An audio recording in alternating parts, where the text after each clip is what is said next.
All right, let's go to the story of the day, Rob. Let's go back to it, Cam Newton, and an angle that we have not yet addressed fully.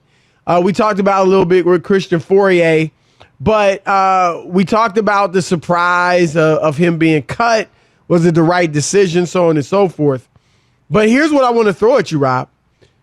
Do you think Cam Newton gets another job in the NFL? And if so, what are some places you think would be a good fit? It just depends. You know, people have relationships. It just depends. So we saw in Pittsburgh, right? And you know, Chris, about backup quarterbacks. There's guys who have gotten these jobs and hung around for a long time. It just depends on where Cam is and whether or not he's willing to accept that. You know what I mean? Like, really, where you're not going to play. And I remember in Pittsburgh, which I thought was always great, is that Charlie Batch was a long-time backup there, Chris, right? Right. He was a backup, and he was from Pittsburgh. Really good backup. You know, really good backup. He played a few games. You remember that? Big Ben was hurt, suspended, whatever. He played, and because I know Charlie all the way back to when he first broke into the NFL with the Lions, right? And he was the starting quarterback for a couple of years for the Lions. So I knew Charlie, but it was a great spot for him. And now he's doing TV and radio there, Chris, in Pittsburgh. He's entrenched. So there could be a spot like that for Cam. But here's the difference, and I know you. I don't even think. I know you'll acknowledge this. Cam was a superstar. No, I get it. And I said that. I did say that already. I said, if Cam is ready to do that, and I'll give you the other example that I remember firsthand was when Allen Iverson came to the Pistons. Yes. And that was exactly, he just would, and I got the understanding of why they made the deal. The Pistons had lost, I think, 3 years in a row, Chris. Yeah, they needed a conference shakeup. Finals. They needed a shakeup. You couldn't bring back the same cast and expect a different result. Like you just had to do something drastic and different because they lost 3 years in a row in the conference finals. So I understood it, but Allen Iverson wasn't down with it. Rip Hamilton wasn't comfortable with what was going on. You know, things changing. You're bringing a guy in. Yes, he's a bigger star than me, but I won the championship. You know what I mean? Right. But I won the championship here. So that was the problem. And then Allen Iverson's like, I'm a superstar. I'm not coming off the bench. And then you had a problem. And then, I mean, that ultimately ended his career because remember he went to Memphis and wouldn't come off the bench. And I think he lasted 8 games or something like that.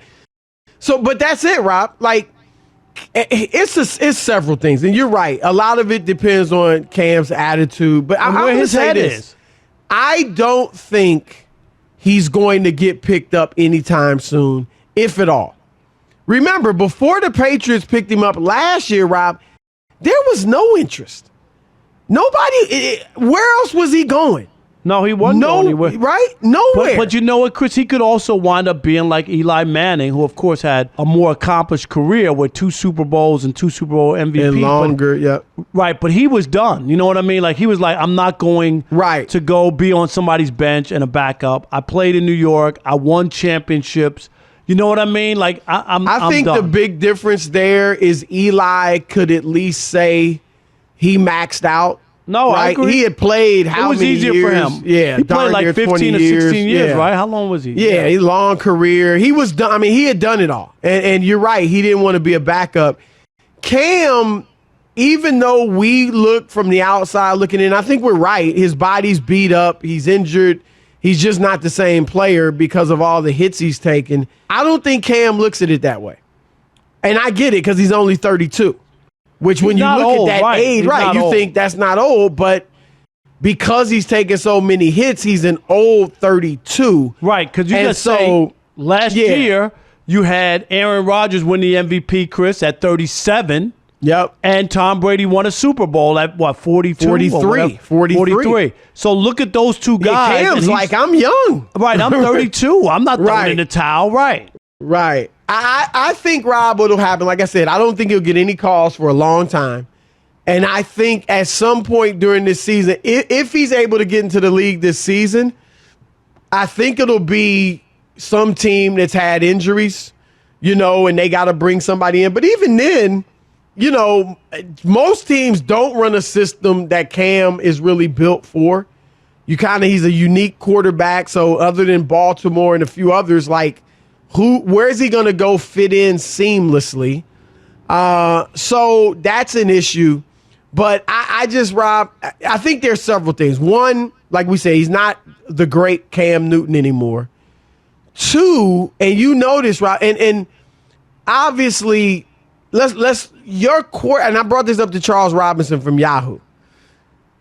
You don't want your backup quarterback can't be like a superstar or a celebrity.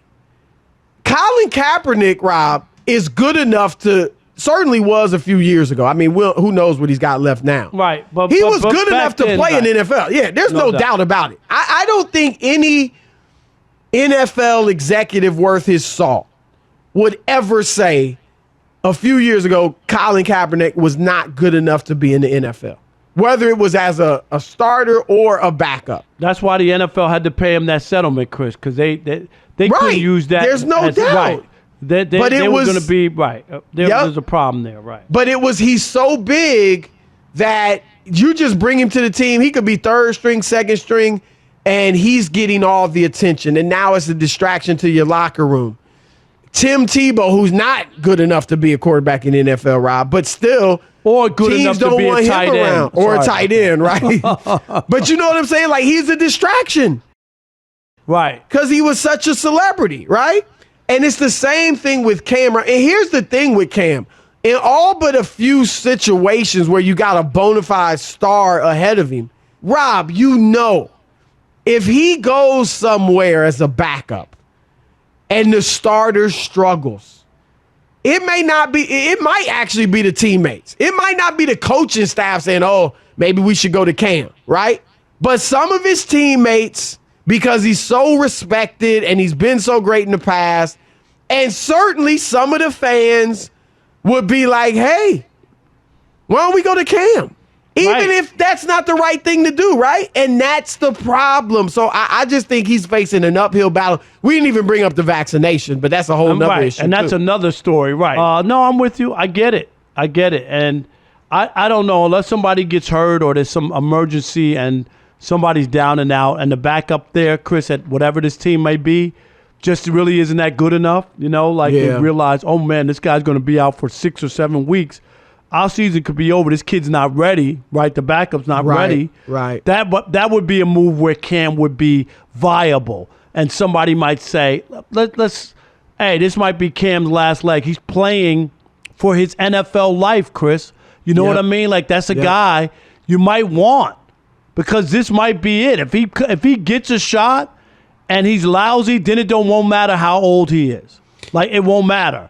Because he's already carrying around that Belichick, let him go. Right. And if he gets in and can't play, it's a wrap, like, all the way around.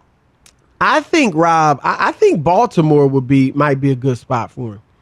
Because nobody's in their right mind is going to say if Lamar has a bad game or two. No, Lamar is cemented. He's entrenched, Right. And obviously that's a style of play that would fit Cam better than most. The question, though, becomes, is Cam willing to accept it? Remember, he's tweeted, posted on Instagram, whatever it is, that he's a starter, right? Just recently. QB1, like all of that. That's me. So I don't know that he's ready to accept the role as a backup. Let me ask you this, because we talked about, a potential quarterback controversy if the starter struggles. If he went to Dallas, and I know Dak's got the huge contract, so he's their quarterback, period. But do you think, let's say that hypothetically he went to the Cowboys, and Dak gets off to a rough start, Rob. No, they're not going to do it. No, I know they wouldn't do it. Oh. But do you think some fans would kind of be like, hey, we got Cam Newton? Yeah, I mean, that might be the fans, Chris. You might be right. But that becomes a distraction. I agree. I don't think the team would do it. I don't think the team would do it, but I could see where fans, because like when Dak has put up, and I'm not trying to rip the beginning of his career, Chris, but the last few years, put up his big numbers, they don't win. You know what I Right. mean? Like, because it's coming back. They're comeback numbers, right? They look the stat Patrick Second kind of half, numbers, right? When they were winning early on and they were 13-3 and Ezekiel Elliott was running the football, was totally different Dak. We're watching a different Dak now, aren't we? Right. Yeah, so but those are the kind, because Dallas could use a backup. I mean, Dak, God forbid he gets hurt, their season's over with what they have right now at the backup. And so they could use him, but is Cam willing to accept it and all that comes with it? And is he just too big of a persona and a name at this point to be a backup? So